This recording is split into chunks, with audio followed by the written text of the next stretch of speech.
আসসালামু আলাইকুম, কেমন আছো তোমরা সবাই? আশা করি সবাই অনেক ভালো আছো। আজকে আমার শরীরটা একদমই ভালো না, তীব্র জ্বর আর সর্দি। গলার আওয়াজ শুনলেই হয়তো তোমরা বুঝতে পারছো। ইচ্ছে ছিল আজ পুরোটা সময় শুয়েই কাটাবো, কিন্তু ভাবলাম শুয়ে থেকে আর কতক্ষণ, একটু কিছু একটা বানাই। তো সেই থেকে এসে বসলাম কাজে। গ্যালারিতে তেমন কোনো ভিডিও ছিল না দেওয়ার জন্য, তাই ভাবলাম ছোট্ট একটা কানের দুল বানাই আর সেটারই ভিডিও করি। তো আমি মাটির টুকরাটাকে একটা রাউন্ড শেপে কেটে নিলাম। আজকে ভাবলাম যে হিজিবিজি কিছু বানাবো না, খুব সাধারণ কিছু একটা বানাবো। গোল শেপটা দেওয়ার পর অল্প একটু ডিজাইন করার পর ভাবলাম এটা তো বেশি সিম্পল হয়ে গেল। আচ্ছা, এর থেকে যদি নিচের অংশটুকু একটু কেটে নেওয়া যায় তবে কেমন দেখতে হবে।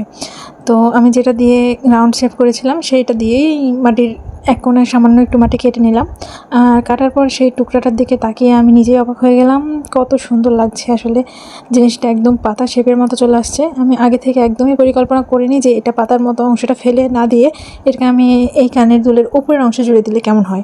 জুড়ে দেওয়ার পর যখন দুলটার দিকে তাকালাম, ওহ কী যে সুন্দর লাগছিল, খুবই এলিগেন্ট লাগছিল দেখতে। সাধারণ একটা গোল দুল আমার এই ছোট্ট এক্সপেরিমেন্টের কারণে আজকে এত চমৎকার একটা পাতাবাহারি রূপ নিল।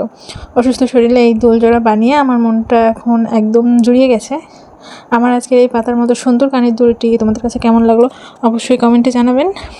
আর আমার জন্য সবাই একটু দোয়া করবেন যেন তাড়াতাড়ি সুস্থ হয়ে যায় এবং তোমাদেরকে সুন্দর সুন্দর ভিডিও উপহার দিতে পারি। তো ভালো থাকবেন সবাই, আল্লাহ হাফেজ।